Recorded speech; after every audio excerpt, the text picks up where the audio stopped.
All right.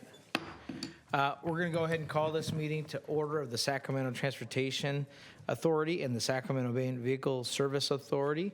Madam Clerk, if you could please call the roll to establish a quorum. Director Desmond? Here. Director Frost? Director Tao? Here. Director Karpinski-Koska? Already signed in. Present. Here. Director Maple? Here. Director Sandhu? Here. Director Singalan? Here. Director Spees? Here. Director Talamantes? Here. Vice Chair Cerna? Here. And Chair Guerra. Here. And we do have a quorum. Thank you very much, Madam Clerk. If you all could please rise and join me in the Pledge of Allegiance. Salute, pledge. I pledge allegiance to the flag of the United States of America and to the republic for which it stands, one nation, under God, indivisible, with liberty and justice for all. Great. Thank you, everyone, for being here today. If the clerk could please read the announcements. This meeting of the Sacramento Transportation Authority is cablecast live on Metro Cable 14, the local government affairs channel on the Comcast and AT&T Uverse cable systems. This meeting is closed captioned and live streamed at metro14live.saccounty.gov. Today's meeting replays Sunday, September 15th at 2:00 p.m. on Channel 14. This meeting can also be viewed at youtube.com/metrocable14. To make an in-person public comment, please complete a speaker request form and hand it to the clerk. The chairperson will call your name when it's your turn to make a comment. You may also send written comments by email to boardclerk@saccounty.gov. Your comment will be routed to the board and filed in the record. Great. Thank you very much, Madam Clerk. We'll go ahead and go on to our first items. Madam Clerk, comments from the public regarding matters not on the agenda. Do we have any members of the public signed up to speak? We do not, Chair. Thank you very much. Let's go ahead and move on to item number 2, or Executive Director's Report. Mr. Busey. Thank you, Chair. Okay, so Safe Streets and Roads for All, we had a planning grant that the board approved in May to submit. It was for developing a countywide comprehensive safety action plan. The application was submitted on August 28th with awards anticipated in November. So a countywide safety action plan will integrate priority corridors at both the agency and the countywide level. This new planning effort will complement the recently completed regional pavement analysis, which identified countywide maintenance funding needs. So once STA has completed the countywide safety action plan, this document will serve as a valuable resource for agencies seeking to apply for grants, and will make them eligible for additional Safe Streets and Roads for All project funding, as well as local highway safety improvement program funding. Next item is the 2025 Blueprint, or MTPS, coordination. So on Thursday, the 29th of August, SACOG released the 2025 MTPSCS draft transportation project list with comments due tomorrow. So for transportation projects to be eligible for federal and state grant funds, you must be listed in this MTPSCS. The 2025 MTPS draft transportation list project list removes several large capital projects that were included in the prior MTPSCS, in the current Measure A, or even the SDA's 2020 ballot effort. So staff has reached out to those agencies with affected projects just to make sure that they're aware of the delisting of these projects. And I just want to make note that one of the guiding principles of Measure A is to enhance Sacramento County's ability to secure state and federal funding. So having these projects removed is kind of detrimental to what Measure A is intended for, which is to leverage local matching funds. So staff will send a letter to SACOG kind of identifying the issues they're aware of. We've been coordinating with all your agencies just to make sure that, if there's projects that have changed, maybe there's a good reason why they have changed, and we've gotten good feedback on it, but there's a few projects that are still a priority for agencies, and we're just trying to make sure they're aware and can comment accordingly. Next item is the website review. We got quite a few comments, or some comments regarding ADA requirements, so we looked into that. So we had those comments at the last board meeting. We worked with Streamline to confirm the SDA website is ADA compliant. So staff and Streamline met and reviewed various concerns and confirmed that the website is in full compliance with the current requirements.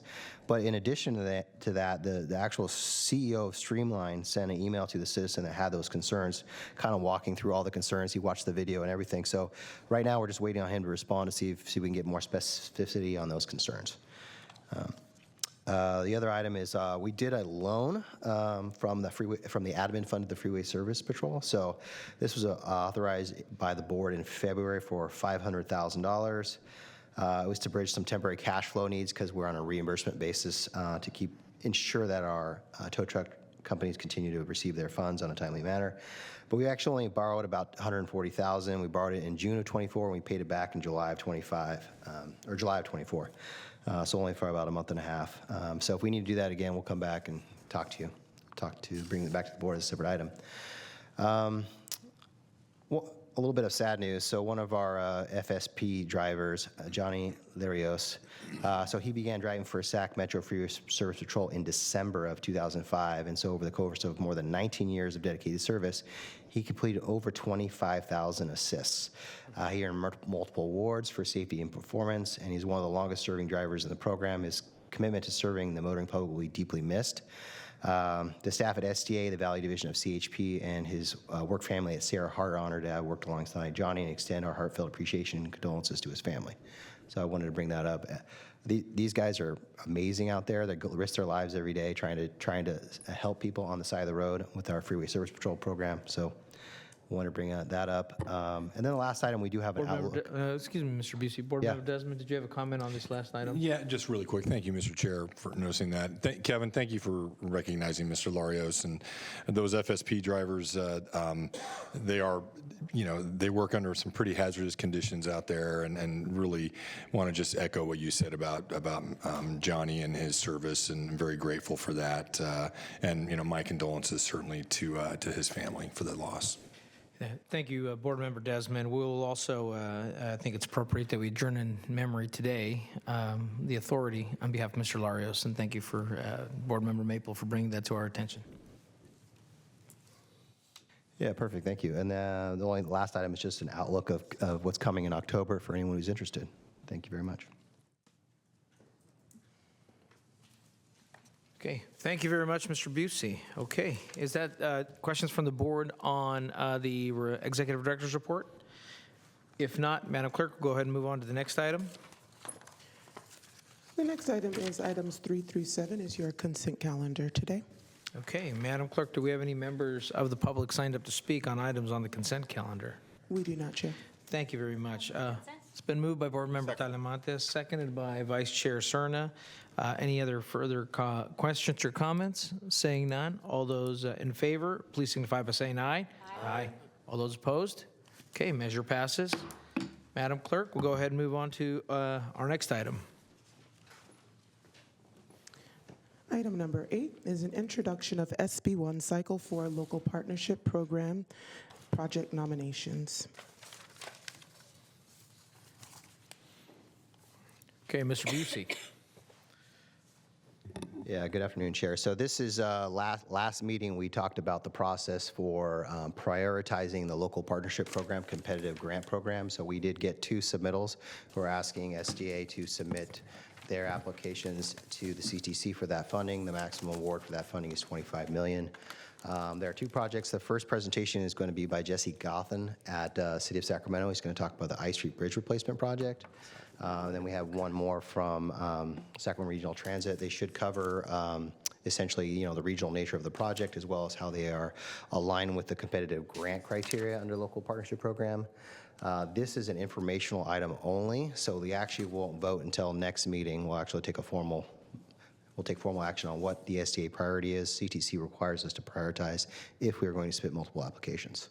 So with that, I'm going to invite Jesse up here to do an awesome presentation. Thank you, Kevin. Thank you, Chair Aguirre and members of the STA. My name is Jesse Gothen. I'm with the City of Sacramento, and I'll present to you today our I Street Bridge Replacement Project. The existing bridge, opened in 1912, has substandard lanes, damaged railing and deck, not accessible for people with disabilities, has no bike facilities, and is too narrow for transit services or truck traffic. It was built in a bygone era. However, it serves Union Pacific Railroad very well and its heavy rail trains. The cities continue to have access to the upper deck. In 2013, the city was faced with this bridge and growing concerns. It's 100+ years old, next door to large infill development, the Sacramento rail yards, next door to the Sac Valley Station, and the need for improved transit access and better access to Interstate 5. The complex of bridge viaducts crowd the waterfront, limit waterfront development, and are obsolete in that they are not accessible, lack basic bikeway facilities, and continue to age. The city partnered with Caltrans in 2013 to replace all 5 of the bridges, the viaducts that lead up, with a new bridge that would meet current design standards and needs. Caltrans funded the preliminary engineering, and the new bridge will be an instant icon in the Sacramento region, providing direct connections to existing and planned regional jobs, entertainment venues such as the Golden One Center, Sutter Health Field, and the region's intercity rail and bus and intermodal hub. The bridge will support increased transit and rail access, help catalyze major infill development destinations, increase connectivity and safe travel options, and offer improved emergency access and evacuation routes. It will include buffered bike lanes, shared use sidewalks, connect to the waterfront multi-use paths such as Sac River Parkway and the American River Parkway. Once opened, the new bridge will allow for the conversion of the upper deck of the old bridge to an active transportation route that connects to the Sac Valley Station and the Sac River Parkway, allowing greater public access to the river and waterfront development. The project reduces VMT associated with greenhouse gas and air pollutants by providing additional and more direct connections to entertainment and jobs destinations in Sacramento. The project shortens trips and provides non-automobile options to key destinations. It also supports the development of thousands of housing units that can be accommodated at higher density and near transit, employment, and services, addressing regional housing demand without adding VMT. Extensive community engagement has occurred with extensive outreach efforts to develop the project community-wide input and support. Dozens of community meetings were held, attended by hundreds of people, participating online with thousands of surveys. Throughout the engagement, the community wanted the bridge to have wide sidewalks, bike lanes, and be architecturally pleasing. These have all been incorporated into the design. The project supports several merit criteria for cost-benefit analysis: state of good repair, safety, mobility, economic competitiveness, sustainability, equity. Overall, for each category of long-term outcomes, using guidance provided by US DOT, the benefit cost analysis quantifies this project to be worth 2.5 times its cost of construction, or valued at 2.5. That's almost unheard of. The bridge is a generational project. It will serve as an icon and help spur regional economic growth from visitors, tourists, and new residents. It will generate significant construction employment opportunities over a 4-year construction window and other industrial jobs with the off-site manufacturing of the steel. The project will also accelerate realization of approved infill development in the downtown rail yards, located immediately at the doorstep of the new bridge. As described in the specific plan, the rail yards will ultimately include 10,000 new dwelling units, 3.8 million square feet of office and hotel, 500,000 square feet of retail, and 1.3 million square feet Kaiser Permanente medical office building and hospital, which was going to start construction in 2025. The city intends to apply for $25 million of this LPP grant towards the construction costs. Environmental, CEQA, and NEPA are completed. In 2019, right-of-way was authorized and has been ongoing since 2020 and is planned to conclude this year. The city has secured $200 million in construction funding from Caltrans and is working with Caltrans to finalize the design this year. The LPP funds will be essential to closing the construction gap in completing the significant funding provided by Caltrans through USDOT. This will certainly help us leverage those federal grant funds available to us through the HPP program. The project will be ready for construction next year, having already been a recipient of LPP funds in the previous cycle. The project's competitiveness and priority to the CTC has been proven, exhibiting all the merits of the criteria. The regional benefits are substantial, with 16,000 jobs within a 30-minute walk, 200,000 jobs within a 30-minute bike ride, and 746,000 with a 30-minute drive. As for all these regional benefits, the STA board should rank the project as priority in the LPP competitive round. In May, the project was added to the Measure A expenditure plan. It has a proven record with the CTC. It'll be ready for construction next year.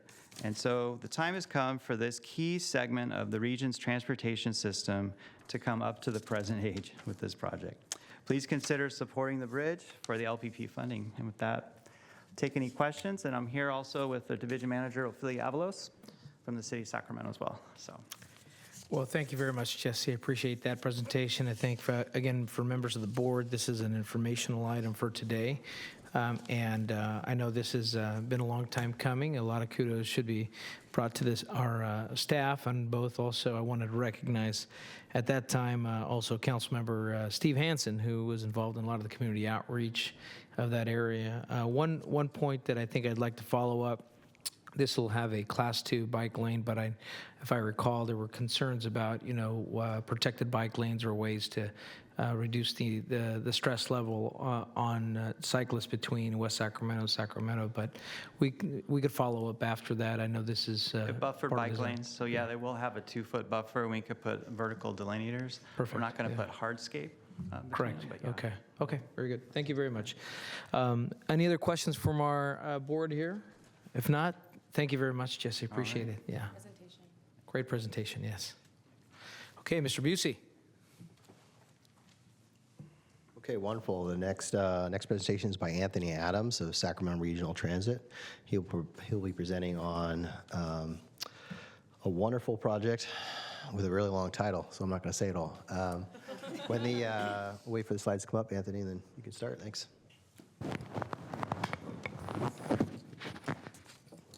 Thank you, Kevin. Chair Guerra and members of the board, my name is Anthony Adams, Director of Planning for Sacramento Regional Transit, and I am here to present our local partnership competitive proposal. The title of this is a little bit long, but it is very transformational. It's transforming the Sacramento region with zero-emission technology, ITS enhancement, and workforce development. So many of the people in this room know that the Sacramento region faces many challenges. Challenges are really just opportunities in disguise. And our project addresses each of these challenges, and not only addresses them, but leverages them to help our member agencies benefit from them as well. 94% of our GHG emissions come from transportation and buildings. This project will address that directly. Also, we have to reduce GHG by 19% by 2025. This will be a zero-emission technology that will help address that. We are looking to grow transit by 50% by 2050. And here in the city of Sacramento, the general plan calls for a nearly 3.5 times growth in transit mode shift just by 2030. This will help address that as well. Resilience and reliability. We only have one bus maintenance facility right now for Sacramento Regional Transit, one location that we fuel our buses. If that were to go down, we would be in dire straits. So we need another bus maintenance facility, and we need another fueling facility as well. Also, this project will address state of good repair. It will replace 29 buses and a new bus maintenance facility for us. Looking at where this is located and why it's important for the disadvantaged community. The green here in the map is disadvantaged community. This lies at the heart of the main disadvantaged community in North Sacramento. You can see this is the McClellan Airfield area. So this project does transform the region, and it really does it by a multifaceted strategy. There are 3 projects that this is inclusive of. One is a zero-emission transit facility, infrastructure, and supporting. One is enhancing mobility options, and the other is ITS improvements. This project is really built on a foundation of regional collaboration. As you can see, we have 5 implementing agencies here, ranging from transit to city to the air district as well. We also have some partners like the college, the Air Resources Board, and SACOG that have all supported this project. The first element I'm going to talk about is this zero-emission facility for some buses and also the workforce development aspect of it as well. So this project is located at the McClellan Airfield, and what it's going to do is transform our bus maintenance facility. Right now, this bus maintenance facility is not able to maintain buses. It only has a few shuttles that are dispatched out of it right now. This is going to transform this into having 6 zero-emission bus maintenance facilities that allow not only hydrogen maintenance for our buses, but also other vehicles as needed. We're going to be replacing 29 aging buses. These are all over their useful life with fuel cell electric buses, and we'll be constructing the first permanent hydrogen fueling station in the Sacramento region. We're hoping to not only have this be a fueling station for us, but other fleets as well. As you know, our CNG currently fuels the trash trucks for Sacramento County, and we have a contract with the Twin River School District to fuel their buses. We hope to have that same idea with our partners. We want to see other fleets fueling at this location and have shared benefit. A big part of this as well is workforce development. Not a small amount. Nearly $6 million has been awarded to this project. We're partnering with the American River College to not only train our workforce, but the workforce of the future for the Sacramento region to make sure they are ready for the transition to zero-emission fueling. This is a beautiful rendering of our new garage that we're going to have. The big deal about this, we were recently awarded LONO for this project. It was the 3rd largest award in the nation with $78 million. We're hoping to leverage those funds with the LPP and hopefully construct this project in the next 3 years. This will be not only a project for us, but we're going to have this fueling station be over the fence and have the public be able to use it as well. The other aspect I'm going to talk about is the regional mobility hubs, what we lovingly call SAC Hub. This is a partnership with the Air District. So the Air District has called for 52 e-mobility hubs in the region. They've constructed one right now. These will be the next 3 pilot project locations at Alkali Flat, Globe, and Marconi. They're all in disadvantaged communities and all in need of major upgrades. So what's a mobility hub? It's a place where people go to change their mode of travel. So you have to get there somehow, you have to leave somehow. So what we want to make sure is people can get to our light rail stations by bike, by scooter, by car share. And that's what we're going to do here. We're going to install EV chargers. We're going to work with the Air District to have a car share program. We're going to provide on-demand shuttles there. Also improve the amenities, make it an attractive place to be. So we're upgrading the lighting. We're doing landscaping. We're putting fencing there. We're really upgrading the existing infrastructure that we have to make these attractive places to be. As I said, this is a project that is coordinated with the Air District. We already won a Department of Energy grant in the amount of $3 million. $500,000 is going to go directly into these mobility hubs. We're also coordinating with the Air District for about $5 million ask. The last $2 million would be able to close this project out. And we're hoping to deliver this just in the next couple of years. We're going to start environmental in the coming months. The last aspect of this is the Citrus Heights ITS project.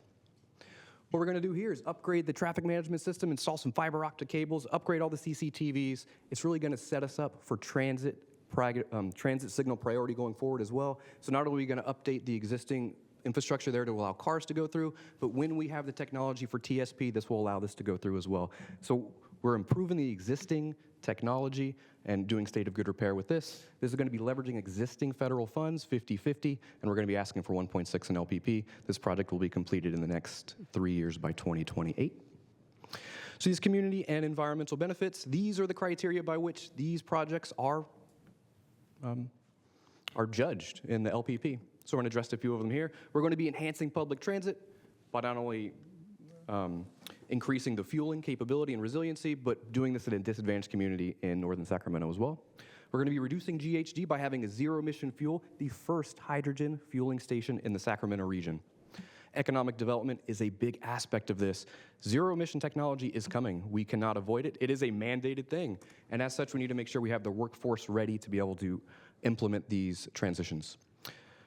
As part of the SAC Hub, we are going to be having substantial community engagement. That is a $1 million aspect of the previous award that we got to make sure that everybody gets what they want at these mobility hubs. We're not going to have a stamped example for each one. We want to make sure each one is community specific and it has the needs addressed for each location.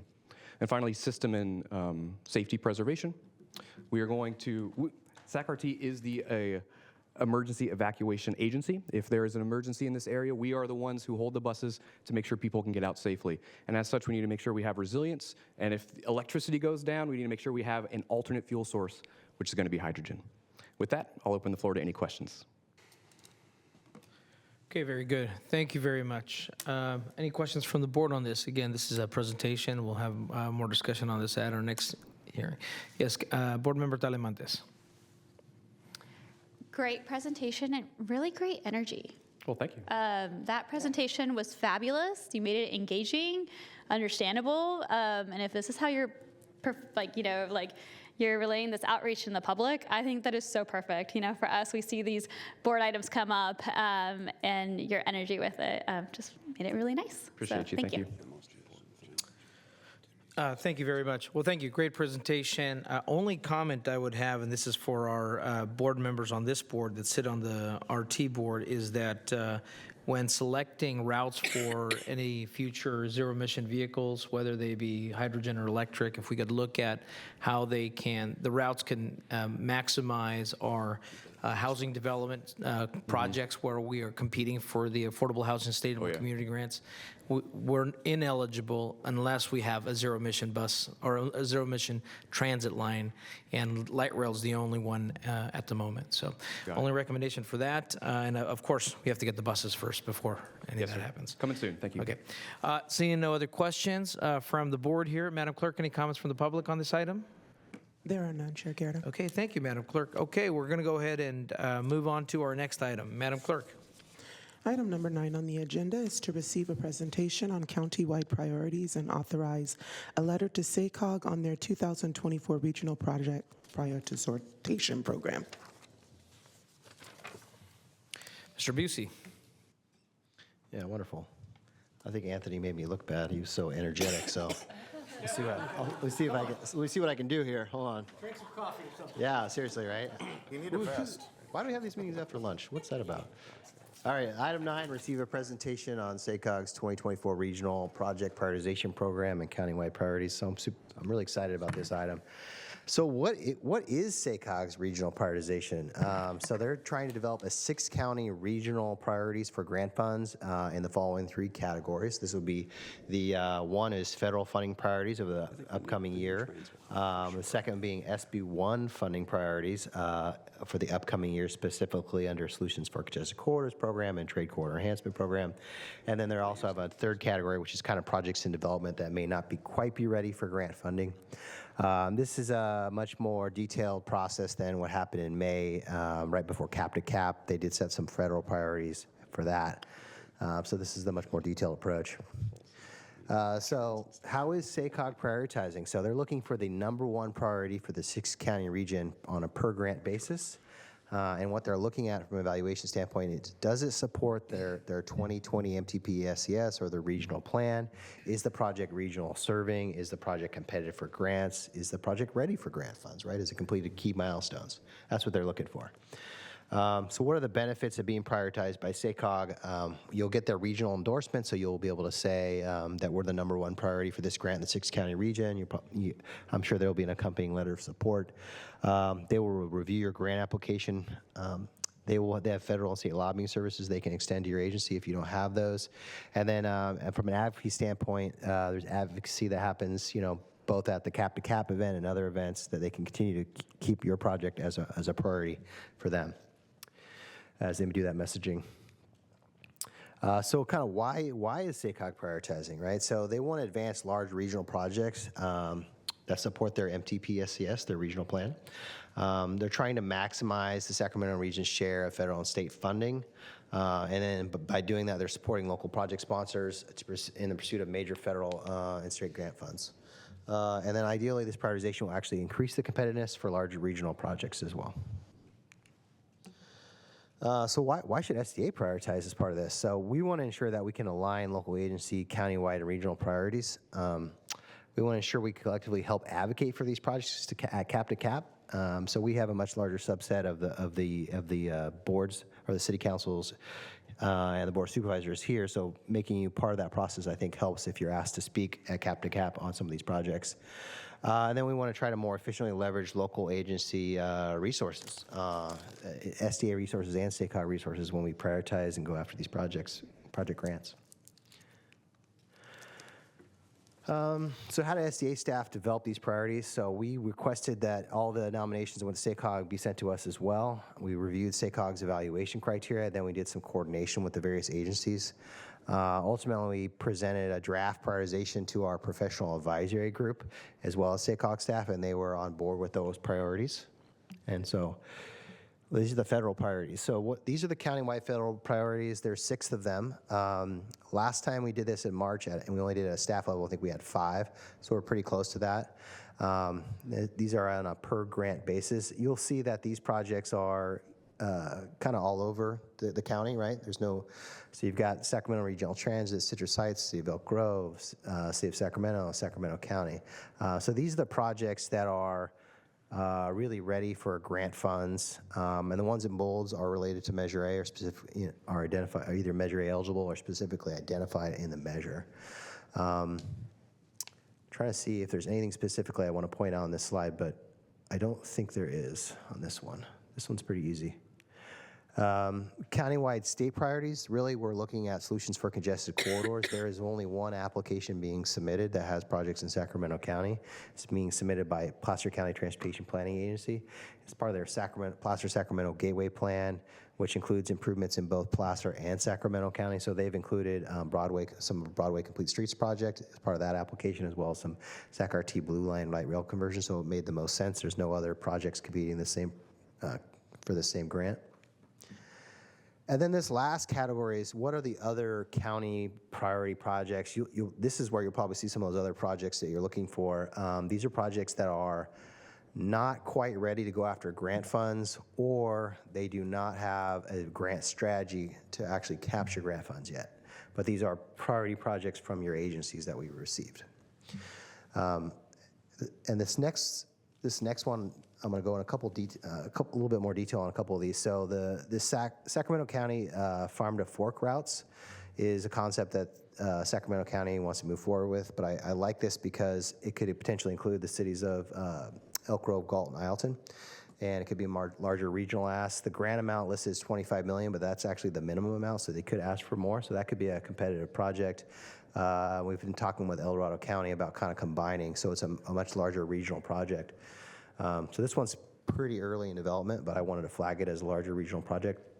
The second one is the US 50 Comprehensive Multimodal Corridor Plan. So right now, this plan is underway. Once this plan is completed, it'll make us eligible for something called Solutions for Congested Corridors program. We could potentially get a grant as upwards of $75 million, and it doesn't necessarily fund projects. It funds projects along US 50, but it can fund projects like improvement to American River Parkway, could complete street projects on Broadway and Folsom Boulevard, as well as some Gold Line modernization work. So I think this one has potential to have a lot of grant funds as well that I'm excited about. Just to give you an idea on schedule, so we kind of met with. We had SACOG actually present to the professional advisory group about the prioritization, so everybody kind of knew what was coming. That was about a week before the applications were due. After the applications were due, we reviewed those. We had that meeting I talked about where we coordinated with the professional advisory group on the priorities. And then we have this meeting today. We're asking for, obviously, just to send a letter to SACOG with these priorities. Then it'll end up going to SACOG at the Transportation Committee, and ultimately approval in October. So with that, I'm open to any questions. Great, thank you very much, Mr. Busey. Very appreciate this. I think there's a lot of projects that our county's moving forward. Let me bring this back to, well, first before I bring it to the board, Madam Clerk, do we have members of the public who've signed to speak on this item? I have not received any. Okay, thank you. Again, this is a request, an action item that we would send a letter to SACOG on these priority plans here. Any comments on these items? The only comment that I have, Mr. Busey, I know we set some allocations for STA to partner with other agencies in grant preparations. One area of focus that I'd like to see is if, not to deal with this specific item, but with the multimodal Stockton Boulevard BRT program, the sooner we can get that project in a grant-ready stage, the sooner we can get going on other BRT programs such as, either Fair Oaks or Sunrise or, Folsom Boulevard or places where BRT could be successful. So I think we just gotta get one quick victory here before we can start moving forward. So, but with that, let me bring this over to Councilmember Maple here. Just really quickly wanted to reiterate your comments, Chair Guerra, and say that, the BRT on Stockton is such an important project, I think, for not just us in the city, but as a region and everything that's going to happen along Stockton Boulevard. It all ties in. So I really support prioritizing that and finding a way we can make it happen as quick as possible. Thanks. Great, thank you. With that, I'll take an action from the board here. I'll move the item. It's been moved by Board Member Maples. Is there a second? Straightforward. Been seconded by Board Member Singh. All those in favor, please signify by saying aye. Aye. All those opposed? Okay, measure passes. Okay. Last item on the agenda, Madam Clerk. The final item on the agenda today is comments of authority members. Any comments from the board authority members? Seeing none, we are adjourned at 2:10 p.m. Thank you very much, everyone, for your time, and I want to thank Ileton's participation here today. Thank you. Good to see you. Oh, Madam Clerk, we're going to adjourn this meeting again on behalf of Mr. Larios as well. Thank you, for the record.